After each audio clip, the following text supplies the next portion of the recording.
The New York City skyline, a breathtaking spectacle, often enjoyed from the unique vantage point of a helicopter tour. But on a seemingly ordinary afternoon, that serene experience turned into a devastating tragedy.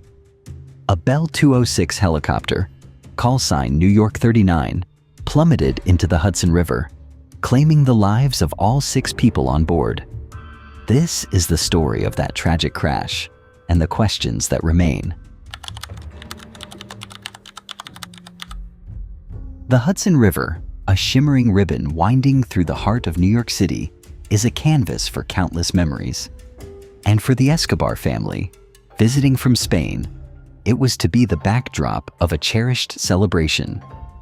Mercé Camperby's 40th birthday, a milestone, a moment to be captured from the unique perspective of a helicopter tour.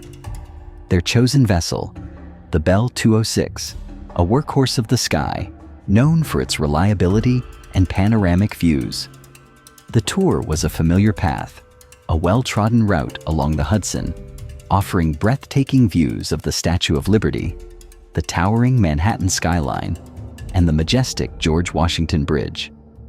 This particular flight, call sign New York 39, was to trace that route, a scenic journey promising unforgettable moments. From the moment of takeoff, the pilot, Seankese Johnson, maintained consistent communication with air traffic control. A seasoned aviator, a former Navy SEAL, Johnson brought a wealth of experience to the cockpit.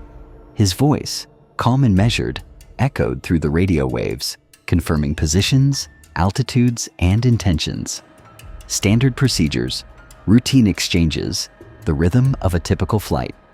Johnson, a pilot since August 2023, with over 788 hours of flight time, was certified to fly these commercial helicopters. He had taken off from the downtown Manhattan heliport. His experience, his training, all pointed to a routine flight. But fate, as it often does, had a different plan. The Escobar family, Augustine, Mercé, and their 3 young children, had arrived in New York to celebrate a milestone, a family portrait against the backdrop of the city's iconic skyline. This tour was to be a highlight, a memory etched in their hearts. Little did they know, this journey would end in tragedy, leaving behind a void that would forever haunt the city's skies. Then, without warning, the serene journey shattered. New York 39, nearing the Holland Tunnel, began to disintegrate in midair. Witnesses, their eyes fixed on the sky, described a scene of terrifying chaos.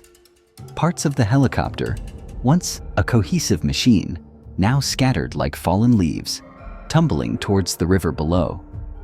There was no distress call, no desperate plea from the cockpit. Silence, broken only by the roar of the rotors and the sudden, sickening thud of impact. The helicopter, once airborne, now a mangled wreck, lay inverted in the murky waters of the Hudson. The tail boom, the rotor system, gone.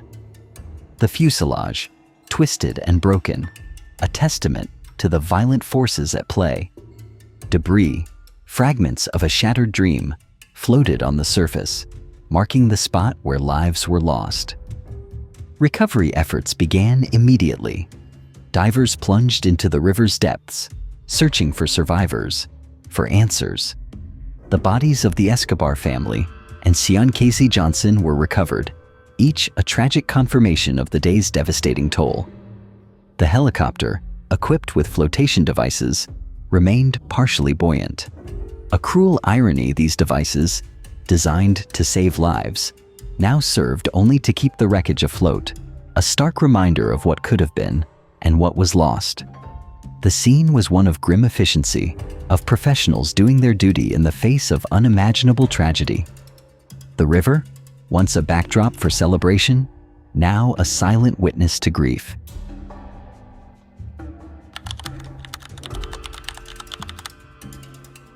The National Transportation Safety Board, the NTSB, descended upon the scene, their mission clear: to unravel the mystery of New York 39's demise. But their task was immediately complicated by a critical absence: the lack of flight recorders. No black box, no cockpit voice recorder, no camera footage. This vital data, the eyes and ears of an investigation, was simply not there. The NTSB investigators, left to rely on physical evidence and witness accounts, began their painstaking work. The wreckage, recovered from the riverbed, was meticulously examined. Every twisted piece of metal, every severed wire, held a potential clue.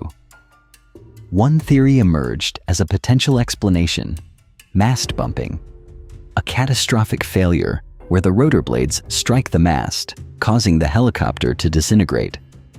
Could this have been the cause? Or was it something else? A mechanical failure, a hidden flaw in the machine? The possibility of a bird strike, a sudden, violent collision, was also considered, a chilling echo of the miracle on the Hudson. But the investigation extended beyond the wreckage itself. The history of New York Helicopter, the company responsible for the tour, came under scrutiny. Past safety incidents, forced landings, and corrosion concerns raised red flags. Were these isolated events or signs of a systemic problem?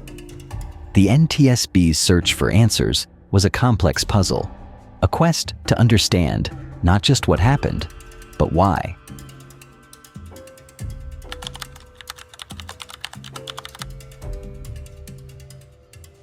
The crash of New York 39 ignited a firestorm of public and political response.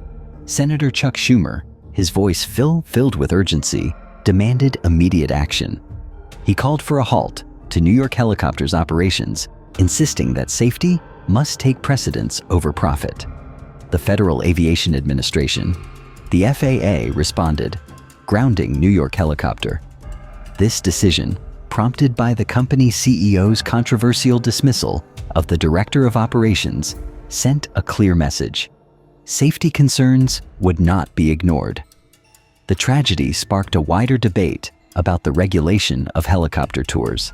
City officials, aviation experts, and industry representatives weighed in, each offering their perspective.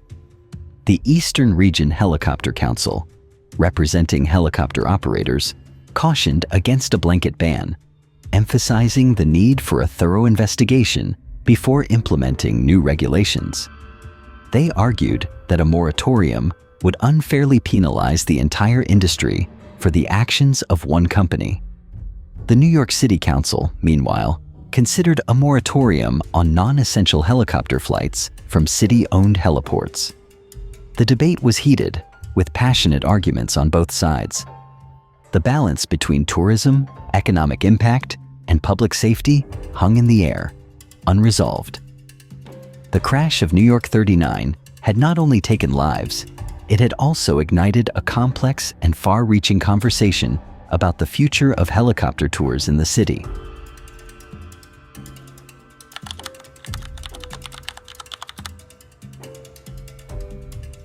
Beyond the wreckage, beyond the investigations and regulations, lies the profound human cost of this tragedy. The grief of the Escobar family's loved ones echoed through continents, a heartbreaking reminder of lives lost too soon.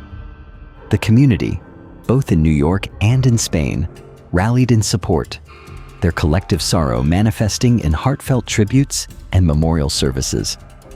The loss was a stark, painful void. The aviation industry, too, felt the impact. The crash of New York 39 cast a shadow over helicopter tours, raising questions about safety and oversight. The pilot, Seankese Johnson, a former Navy SEAL, was not just a pilot. He was a husband, a friend, a member of a tight-knit community. His loss resonated deeply with his peers, a somber reminder of the risks they all faced.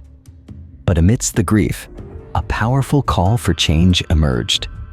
The determination to prevent future tragedies fueled the desire for stricter regulations, enhanced safety measures, and greater accountability. The crash of New York 39 served as a catalyst, a tragic turning point that demanded action. The hope, the unwavering hope, was that this loss would not be in vain, that it would pave the way for a safer future in the skies.